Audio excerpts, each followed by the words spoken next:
सुखदेव जी वर्णन करते हैं, गुरुवर्थे त्यक्त राज्यो वज्रधनुवनं पद्म पद्भ्यां प्रियाया पाणिस्पर्शा क्षमाभ्यां मृजितपथरुजो यो हरीन्द्रानुजाभ्यां वैरूप्या क्षूर्पणख्या प्रियविरहरुषा रोपिता भूवृजृम्भ त्रस्ताब्दिर्बद्ध सेतु खलदवदहन कौशलेन्द्रोवतान्नः। जो दशरथ हैं उनके पिता का नाम है अज, अज के बेटे दशरथ। अब दशरथ जी की कोई संतान नहीं थी, अनेकों रानियां थी, किंतु ऋषि श्रृंग और उनकी पत्नी शांता को यज्ञ करवाया गया और जो पायस मिला उसे रानियों में बांट दिया गया। 6 ऋतुओं बाद चारों भैयाओं का जन्म हुआ। खूब मंगलमय भाव से उन जन्म को मनाया गया, जिसे तुलसीदास जी ने अपने शब्दों में बहुत सुंदरता से वर्णन किया है। तुलसीदास जी कहते हैं, भय प्रकट कृपाला दीन दयाला कौशल्या हितकारी। भय प्रकट कृपाला दीन दयाला कौशल्या हितकारी। भय प्रकट कृपाला दीन दयाला कौशल्या हितकारी। भय प्रकट कृपाला दीन दयाला कौशल्या हितकारी। हर्षित महतारी मुनि मनहारी अद्भुत रूप विचारी। हर्षित महतारी मुनि मनहारी अद्भुत रूप विचारी। लोचन अभिरामा तनु घन श्यामा। लोचन अभिरामा तनु घन श्यामा। निज आयुध भुज चारी। कपट निपाला दीन दयाला कौशल्या हितकारी। भूषण बनमाला नयन विशाला शोभा सिंधु खरारी। भूषण बनमाला नयन विशाला शोभा सिंधु खरारी। कहा दुई कर जोरी अस्तुति तोरी। दुई कर जोरी अस्तुति तोरी। केहि विधि करऊं अनंता माया गुण ज्ञाना तीत अमाना वेद पुराण भनंता। माया गुण जाना तीत अमाना वेद पुराण बनंता। करुणा सुख सागर सब गुण आगर। करुणा सुख सागर सब गुण आगर। जेहि गावहि श्रुति संता सो मम हित लागी जन अनुरागी भयउ प्रकट श्रीकंता। ओ मम हित लागी जन अनुरागी भयो प्रकट श्रीकंता। ब्रह्मांड निकाया निर्मित माया रोम रोम प्रतिवेद कहे। ब्रह्मांड निकाया निर्मत माया रोम रोम प्रतिवेद कहे। मम उर सोबासी यह उपहासी सुनत धीर मति थिर न रहे। मम उर सोबासी या उपहासी सुनत धीर मति धीर न रहे। उपजा जब ज्ञाना प्रभु मुस्काना। उपजा जब ज्ञाना प्रभु मुस्काना। चरित बहुत विधि कीन चाहे कही कथा सुनाई मातु बुझाई यही प्रकार सुत प्रेम लहे। कही कथा सुहाई मातु बुझाई जिस प्रकार सुत प्रेम लहे। माता पुनि डोली सोमति डोली, माता पुनि बोली सोमति डोली। गजहु तापय रूपा, जैसी सुलीला अति प्रिय शीला, यह सुख परम अनुपा। जैसी सुलीला अति प्रिय शीला, यह सुख परम अनुपा। सुनि वचन सुहाना रोदन ठाना, होई बालक सुरभूपा। सुनि बचन सुहाना रोदन ठाना, होई बालक सुरभूपा। यह चरित जो गावहि हरिपद पावहि, हे नवरहि भवतूपा। यह चरित जे गावहि हरिपद पावहि, तेन परहि बभूपा। तेन परहि भवतूपा, तेन परहि बभूपा। तेन परहि भवतूपा। विप्रधेनु सुर संतहित लीन मनुज अवतार, निज इच्छा निर्मित तनु माया गुण गोपाल। श्री राम, श्री लक्ष्मण, भरत, शत्रुघ्न भगवान ने चतुर्भुज रूप में अवतार लिया। सारे बड़े होते गए। गुरुदेव वशिष्ठ ने इनके जात कर्म संस्कार किए और इसके बाद ये बड़े होते गए। एक दिन दरवाजे पर विश्वामित्र जी पधारे। दरबान खबर लेकर के आया कि महाराज दरवाजे पर गुरुदेव आए हैं। हाँ हाँ स्वागत करिए। अंदर स्वागत किया गया, खूब कुशल क्षेम पूछी। फिर उन्होंने राजा से कह दिया, राजन मुझे राम और लखन की आवश्यकता है। उनने कहा, अरे प्रभु अभी तो ये 16 वर्ष के भी नहीं हुए, मैं इन्हें आपको कैसे दे दूं। तब विश्वामित्र जी ने थोड़ा शासन किया, कहा राजन अभी तो आपके एक भी पुत्र नहीं था, और जिस यज्ञ से आपके 4 पुत्र भय, आप उसके लिए अपने 2 पुत्र भी नहीं दे सकते। तब जाकर के बड़े कठोर दिल से उन्होंने राम और लखन को गुरुदेव विश्वामित्र जी के साथ विदा किया। जाकर के यज्ञ की रक्षा करी। मारीच सुबाहु के प्रसंग आए, सुबाहु को मार दिया गया। मारीच का अर्थ होता है माया। माया 2 प्रकार की होती है, स्वजन मोहिनी, विमुख जन मोहिनी माया। पहले ये विमुख जन मोही था, अब भगवान राम ने बाण मारकर उसे लंका की ओर फेंक दिया। उससे अब वह जानकी जी को मोहित करेगा। आगे ताटिका मारी और उसके बाद जनकपुर से निमंत्रण आया। अयोध्या जी एक खबर भिजवा दी गई कि हम जनकपुर होते हुए सीधा अयोध्या जी को आएंगे। उन्होंने कहा ठीक है। रास्ते में गौतम और अहिल्या जी का आश्रम पड़ा। श्री राम उन्होंने अपनी चरण धूलि से ही उन्हें निवृत्त कर दिया। जनकपुर पहुंचे। गुरुदेव विश्वामित्र जी का गाजे बाजे के साथ स्वागत किया गया, लेकिन राम और लखन से सब अपरिचित थे, उनका कोई खास स्वागत नहीं किया गया। उन्हें कहा हाँ हाँ राजकुमार आइए आइए। तब जो जनक के गुरुदेव है सतानंद आगे आए, कहा हे राम हे लक्ष्मण, आपने मेरे माता पिता का आश्रम बीच में पड़ा होगा, उन्हें अपनी चरण धूलि मात्र से निवृत्त कर दिया होगा। महाराज जनक चौंक गए। महाराज जनक ने कहा अरे ये 2 बालक, मैं तो इन्हें साधारण समझ रहा था। एक तो मेरे गुरु जिनके माता पिता अगर इन बालकों की चरण धूलि से निवृत्त हो सकते हैं, तो फिर ये तो कोई बहुत ही बड़े हुए। तब उनका भी गाजे बाजे के साथ स्वागत किया गया। 56 भोग लगा। कई दिन बीते। गुरुदेव ने आकांक्षावश पूछ लिया, राजन एक सवाल था आपसे। हाँ हाँ प्रभु कहिए, क्या आप हमारे आने से खुश नहीं हैं क्या? कहा नहीं प्रभु ऐसी बात नहीं है। अच्छा तो क्या बात है? कहते हैं एक प्राचीन इतिहास मुझे सताता है। अच्छा कैसा इतिहास? कहते हैं गुरुदेव कई साल पहले हमारे राज्य में अकाल पड़ा था। आकाशवाणी हुई थी कि जनक और सुनैना उन दोनों को स्वर्ण हल से उस भूमि को जोतना है।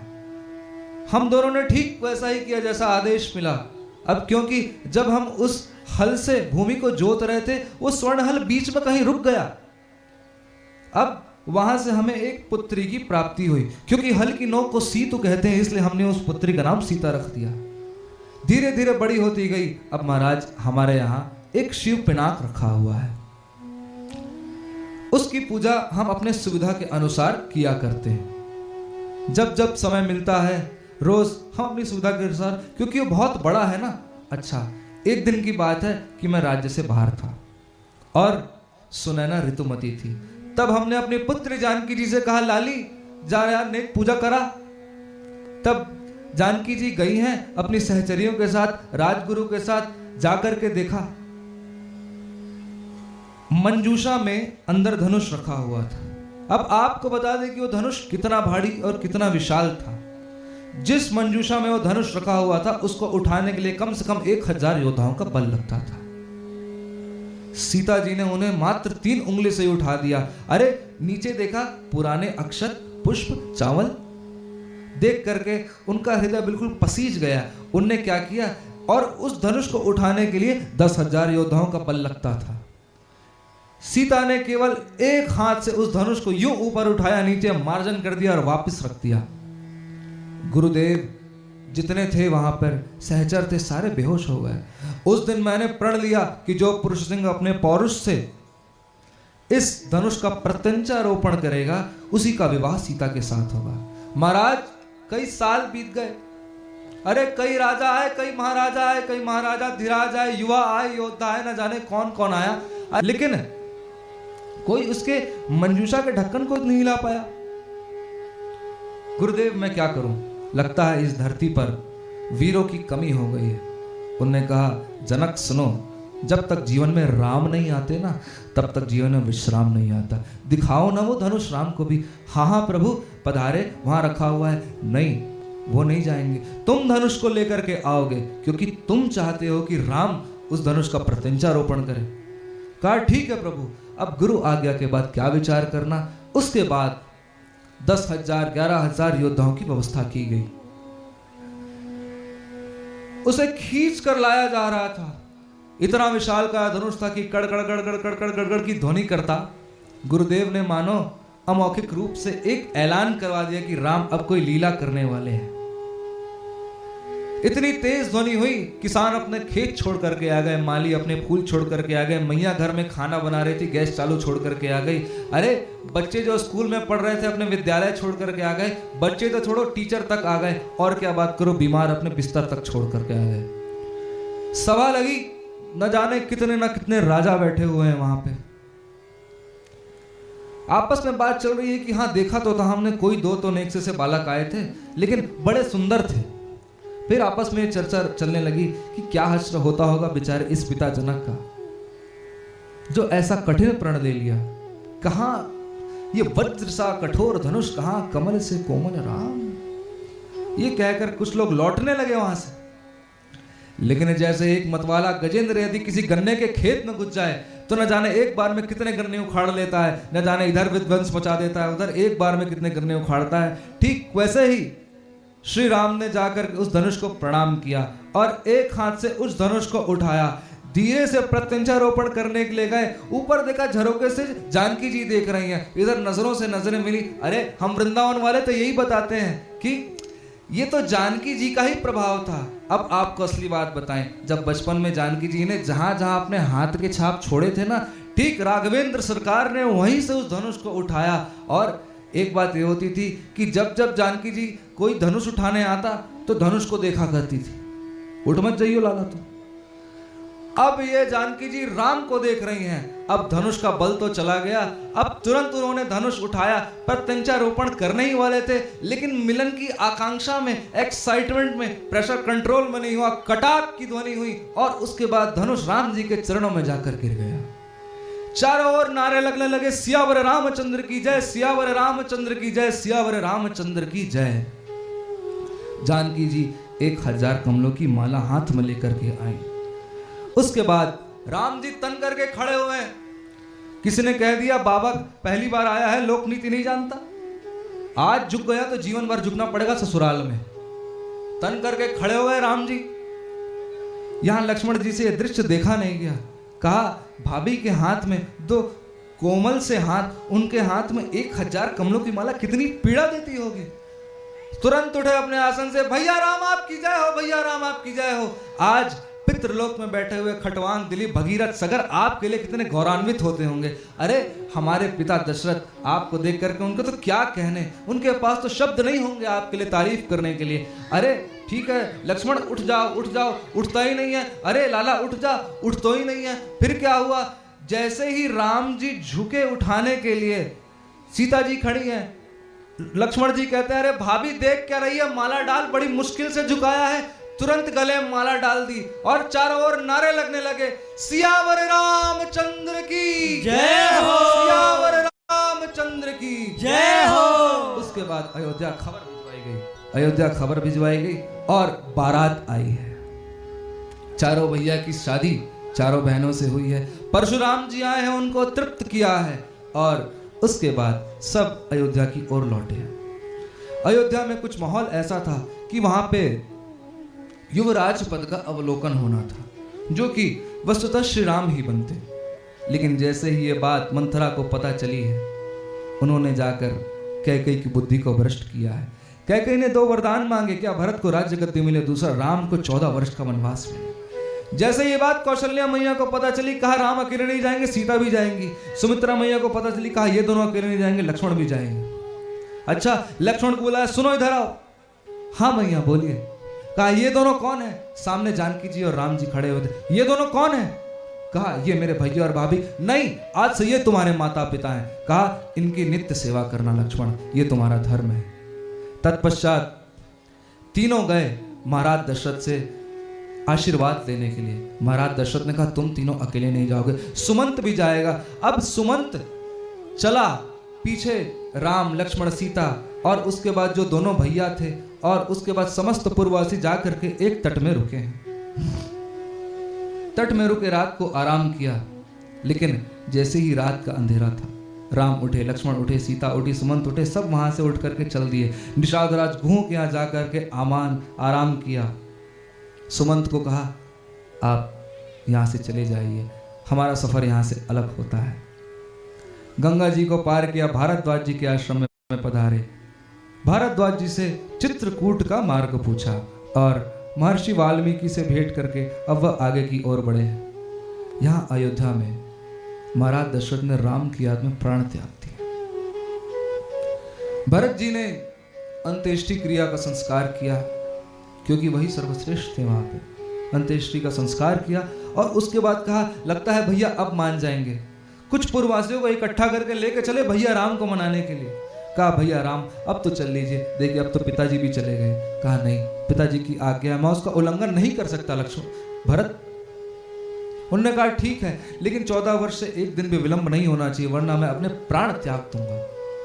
ने कहा ठीक है। भेंट स्वरूप अपनी चरण पादुकाओं को दिया और चरण पादुकाओं को सिर में रखकर भरत अयोध्या पहुंच के 7 हाथ गड्ढा खोद करके अब इंतजार करने लगे। यहां पे सिया राम और लक्ष्मण चित्रकूट के आगे दंडकारण्य में जाकर पहुंचे, जहां जटायु से भेंट हुई है। शूर्पणखा आई, कहा ये कौन है? इतने सुंदर राम, मुझे इनसे विवाह करना है। लक्ष्मण ने कहा दोबारा दुस्साहस मेरे सामने मत करना। वैसे ही शेष नारायण के अवतार हैं, तुरंत गुस्सा हो जाते हैं। उन्होंने कहा आप ऐसा क्यों बोलते हैं? दोनों के बीच में वाद विवाद फंस गया और उसके बाद लक्ष्मण जी ने उनकी नाक कान काट करके वहां से भगा दिए। पहुंची रावण के पास, कहा कैसे भाई हो, क्या मतलब तुम्हारा लंकेश होने का? कोई भी हैरा गहरा आकर तुम्हारी बहन की नाक काट जाता है, कान काट जाता है। अरे धिक्कार है तुम्हारे लंकेश होने पर। वो भी आवेश में आ गया, अरे भैया किसने मेरी बहन की नाक काट दी?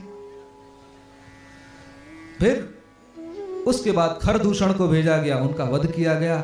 अब इसके बाद मारीच स्वर्णमृग बन करके आया, सीता जी को मोहित किया। अब सीता जी ने इच्छा जताई है कि मुझे यह स्वर्णमृग चाहिए। उन्होंने कहा ठीक है लक्ष्मण, मैं जा रहा हूं, तुम भाभी के साथ रहना। राम जी गए। अब मैंने आपको पहले ही बताया था कि वो मायावी था, इसलिए राम की आवाज में चिल्लाया लक्ष्मण मेरी रक्षा करो। भाभी ने कहा लगता है श्री राम को आपकी जरूरत है। बहुत नहीं मान रहे थे, लेकिन उसके बाद कुछ देर होने के बाद भाभी ने जब इतनी जिद करी तो कहा ठीक है भाभी मैं चाह रहा हूं, लेकिन आप अपना ध्यान रखिएगा। ये कह करके वो पीछे गए। रावण भेष बदल करके आया और माता सीता को अगवा करके वहां से ले गया। निशानी के तौर पर क्या छोड़ूं सोच करके माता सीता ने ऊपर से अपने कुछ कुछ आभूषण फेंके और जटायु ने माता सीता की रक्षा करनी चाहिए थी, लेकिन रावण ने उसका एक पंख काट दिया था। आकर के देखा तो जटायु वीर गति को प्राप्त हो गए थे। उनका अंत्येष्टि संस्कार किया। खोजते खोजते खोजते खोजते जहां जहां आभूषण मिले पहुंचे पंपा सरोवर के पास, जहां एक भिलनी क्या गा रही थी, मैं शबरी भिलनी की जाई भजन भाव नहीं जानू रे। मैं सबरी भिलनी की जाई भजन भाव नहीं जानू रे। ओ मैं शबरी भिलनी की जाई भजन भाव नहीं जानू रे। मैं सबरी भिलनी की जाई भजन भाव ना जानू रे। राम तेरे दर्शन के हित में वन में जीवन पालू रे। राम तेरे दर्शन के हित में वन में जीवन पालू रे। ओ राम तेरे दर्शन के हित में वन में जीवन पालू रे। राम तेरे दर्शन के हित में वन में जीवन पालू रे। चरण कमल से निर्मल कर दो, चरण कमल से निर्मल कर दो। चरण कमल से निर्मल कर दो, चरण कमल से निर्मल कर दो। दास की झोपड़िया रामा रामा रटते रटते वीरे उमरिया। रामा रामा रटते रटते बीती रे उमरिया। ओ रघुकुल नंदन कब आओगे, रघुकुल नंदन कब आओगे। ओ रघुकुल नंदन कब आओगे, रघुकुल नंदन कब आओगे। दास की झोपड़िया रामा रामा रटते रटते वीरे उमरिया। रामा रामा रटते रटते बीती रे उमरिया।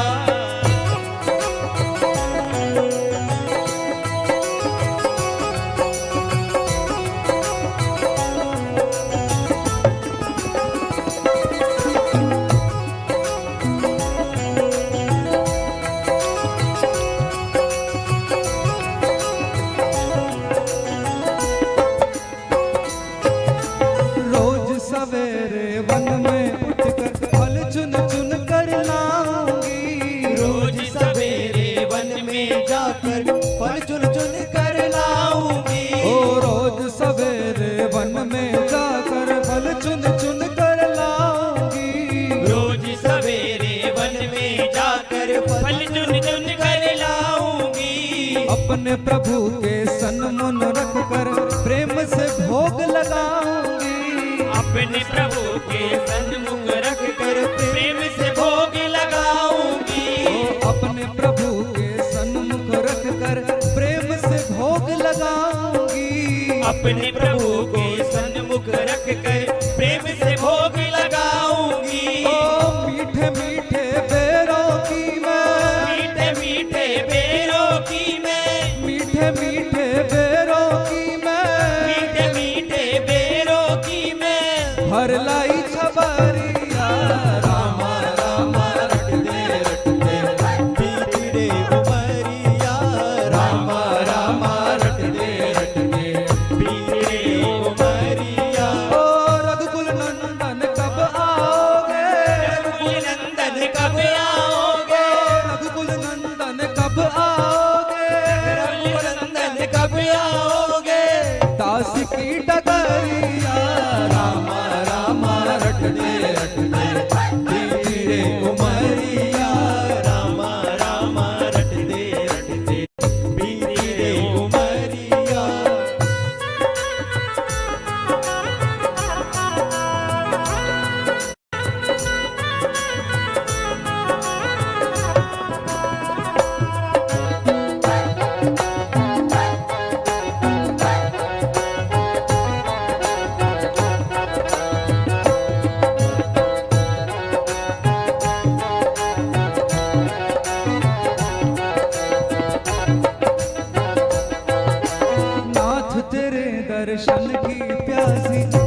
अबला एक नारी हूँ। नाथ तेरे दर्शन की प्यासी मैं अबला एक नारी हूँ। ओ नाथ तेरे दर्शन की प्यासी मैं अबला एक नारी हूँ। नाथ तेरे दर्शन की प्यासी मैं अबला एक नारी हूँ। दर्शन बिन दो नैना तरसे सुन लो बहुत दुखारी हूँ। दर्शन दो दिन तरसे सुन लो बहुत दुखारी हूँ। अरे दर्शन बिन दो नैना तरसे सुन लो बहुत दुखारी हूँ।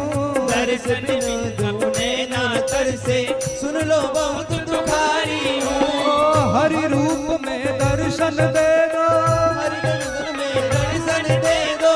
हरि रूप में दर्शन दे दो। हरि रूप में दर्शन दे दो। डालो एक नजरिया। रामा रामा रटते रटते बीते उमरिया। रामा रामा रटते रटते बीते उमरिया। ओ रघुकुल नंदन कब आओगे। रघुकुल नंदन कब आओगे। रघुकुल नंदन कब आओगे। रघुकुल नंदन कब आओगे। दास की झपड़िया। रामा रामा रटते रटते बीती रे उमरिया। रामा रामा रटते रटते बीती रे उमरिया। ओ रघुकुल नंदन कब आओगे। रघुकुल नंदन कब आओगे। रघुकुल नंदन कब आओगे। रघुकुल नंदन कब आओगे। हिलने की डगरिया। रामा रामा रटते रटते बीती रे उमरिया। रामा रामा रटते रटते बीती रे उमरिया।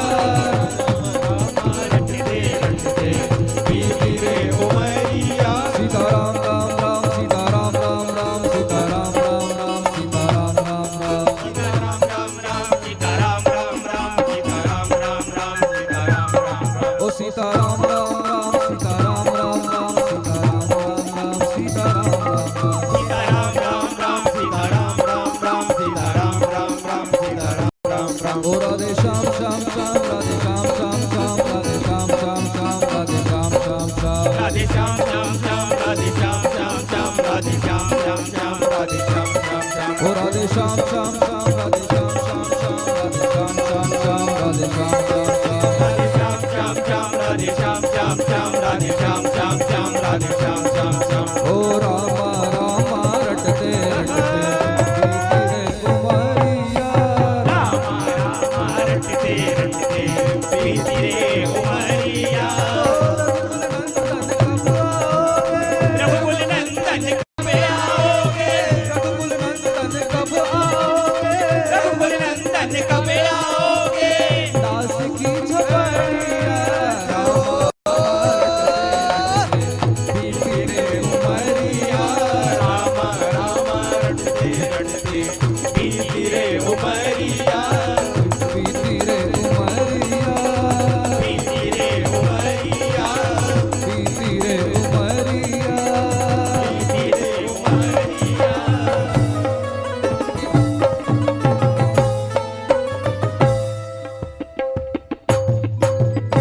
श्री राम जी ने जाकर पंपा सरोवर में शबरी से भेंट की, जहां उनके जूठे भेर खाए। तत्पश्चात आगे हनुमान जी से भेंट हुई, सुग्रीव से मित्रता हुई और बाली का उद्धार हुआ, अंगद की शरणागति हुई। 4 महीने बरखा की प्रतीक्षा करने के बाद जानकी जी की खोज प्रारंभ हुई। हनुमान जी को अंगूठी दी जाती है, निर्देश दिया जाता है कि आप चूड़ामणि लेकर आएंगे। अब सब जाकर के समुद्र तट में खड़े हैं। हनुमान जी किनारे बैठ करके राम भजन कर रहे हैं। कहा कि 100 योजन कूदने की किसकी सामर्थ्य है। सब अपना नाम लिखवा रहे हैं। एक बार हम 50 योजन कूदे थे, 70 योजन कूदे थे, 90 योजन कूदे थे। कहा भैया 100 जानो है, 100 आनो भी है, यानी कि 100 योजन 1200 किलोमीटर होता है, यानी कि 1200 जाना 1200 आना, इतनी लंबी दूरी है, कौन तय करेगा।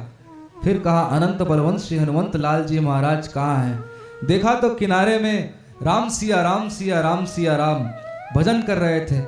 जामवंत के वचन सुनाए और जामवंत जी ने फिर उनको अपने शक्तियों का बोध कराया। इसीलिए सुंदरकांड की शुरुआत यहीं से होती है। इसके कई कारण हैं। जामवंत जी ने जो बात बोली थी वो हनुमान जी को बहुत सुंदर लगी थी, इसीलिए इसका नाम पड़ा सुंदरकांड। या जिस पर्वत से वो छलांग लगाए थे उस पर्वत का नाम सुंदर था, इसीलिए उसका नाम पड़ा सुंदरकांड। हनुमान जी जाते हैं, एक लंबी छलांग मारी, उसके बाद सुरसा, सिंहिका, लंकिनी सब आए बीच में।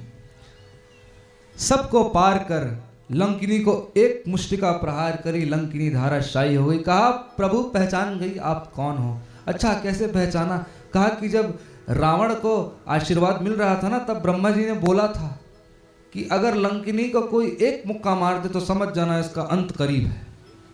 अब आगे अशोक वाटिका की ओर अग्रसर होते हैं। अशोक वाटिका में एक जानकी जी बैठी हैं और एक राक्षसी है जिसका नाम है त्रिजटा।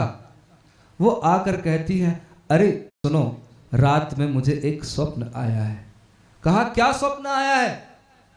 कि एक कपि वानर आता है और उसने अशोक वाटिका को तहस नहस कर दिया। हनुमान जी ने सोचा लगता है प्लान में कुछ बदलाव आ गया है, इसलिए राम जी संकेत कर रहे हैं।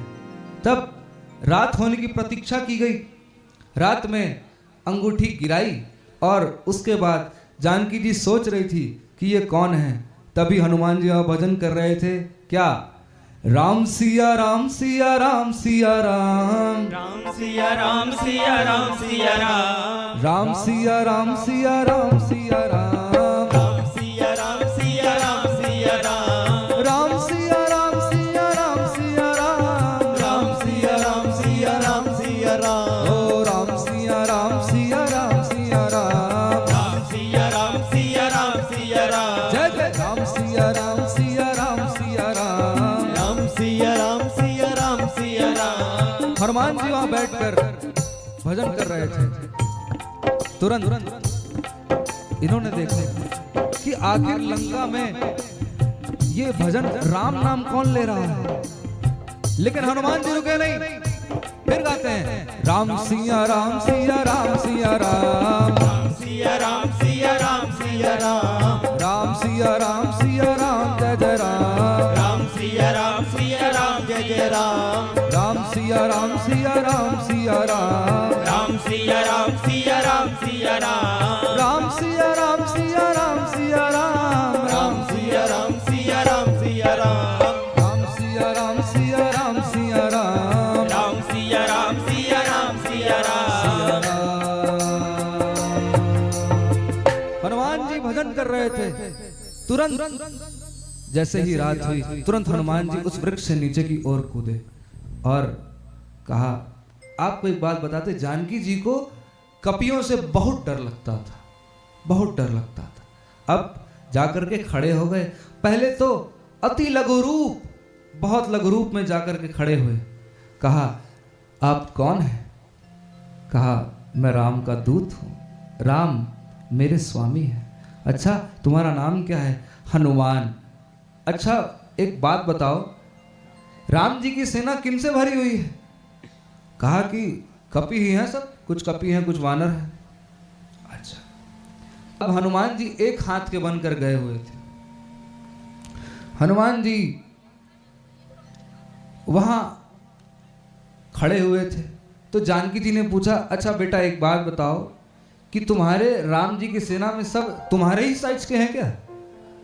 उन्होंने कहा नहीं, हम ही सबसे बड़े हैं। अच्छा, तो जानकी जी घबरा गई। जानकी जी की घबराहट देखकर कहा, अरे मैया जा रूप पे न जाइयो। अच्छा मेरा रूप बहुत बड़ा है। अच्छा आपको दिखाऊं? ठीक है। हनुमान जी ने गोलाकार रूप धारण किया, इतने बड़े हो गए। कहा भैया नीचे आओ नीचे आओ नीचे आओ नीचे आओ। जानकी जी ने कहा, बाप रे मेरे बच्चे में कितना बल है। फिर उसके बाद चूड़ामणि दी। तत्पश्चात हनुमान जी ने कहा, मैया एक बात कहूं? हाँ कहो।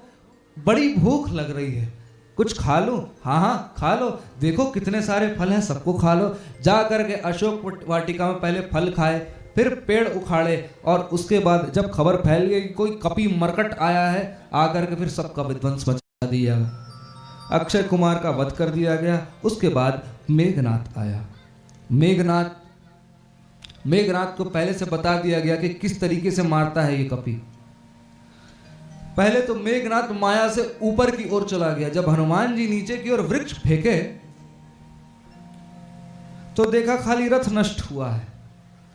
ऊपर हंस रहा था। थोड़ी देर युद्ध चला। हनुमान जी तो बहुत सक्षम थे, लेकिन हनुमान जी ने यह सोचा कि इसके साथ क्या किया जाए। जब वे सोच ही रहे थे, उतने ही देर में मेघनाथ ने ब्रह्मास्त्र का आवाहन कर दिया। ब्रह्मास्त्र का आवाहन किया हनुमान जी की ओर। अब देखिए, हनुमान जी के ऊपर ये सब कोई अस्त्र शस्त्र काम नहीं करते, लेकिन उस ब्रह्मास्त्र की महत्ता को बचाए रखने के लिए स्वसंकल्प से बंध गए। उसमें बंधने के पहले उन्होंने ये सोचा कि एक बार रावण से तो भेंट करना है। अब मैं कोई वीआईपी आदमी तो हूं नहीं कि मुझे गाजे बाजे के साथ अंदर ले जाएंगे तो कैसे घुसा जाए। कहा ये जो ब्रह्मास्त्र आ रहा है ना, हाँ यही सही मौका है, चलो अंदर। अंदर गए। लंकेश से भेंट हुई। लंकेश ने इनकी पूंछ में आग लगाई, हनुमान जी ने इसकी मूंछ में आग लगाई। अरे पूरी लंका का दहन कर आग बुझाई। उसके बाद वापस पहुंचे। लंका जलाकर लौटते हैं। राम को मार्ग बताते हैं। समुद्र रास्ता नहीं दे रहा था। फिर राम जी कुपित होकर के उसकी ओर बाण छोड़ने लगे। तब समुद्र की शरणागति हो गई। उसके बाद नल नील ने राम नाम के पत्थर तैराए। उसके बाद कुंभकर्ण का उद्धार हुआ। विभीषण की शरणागति हुई है। आखिरी अंगद को भेजा गया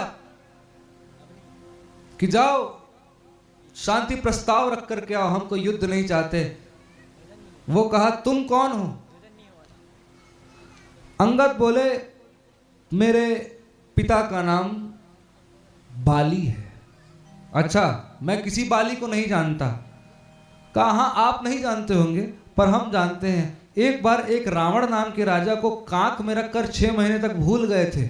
मैं उन्हीं का पुत्र हूं। फिर कहा ज्यादा विलाप मत करो यहाँ पे, मैं तुमसे डरता नहीं हूं।